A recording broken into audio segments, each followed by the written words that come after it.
எழுதந்தானடி தில்லையிலே அதை பாட வந்தேன் அவன் எல்லையிலே.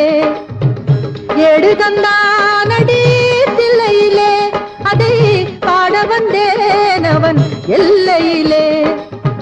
இறைவனை நாட இன்னிசை பாட திருமுறை கூறிடும் அறநெறி கூட எடுதந்தானடி தில்லையிலே.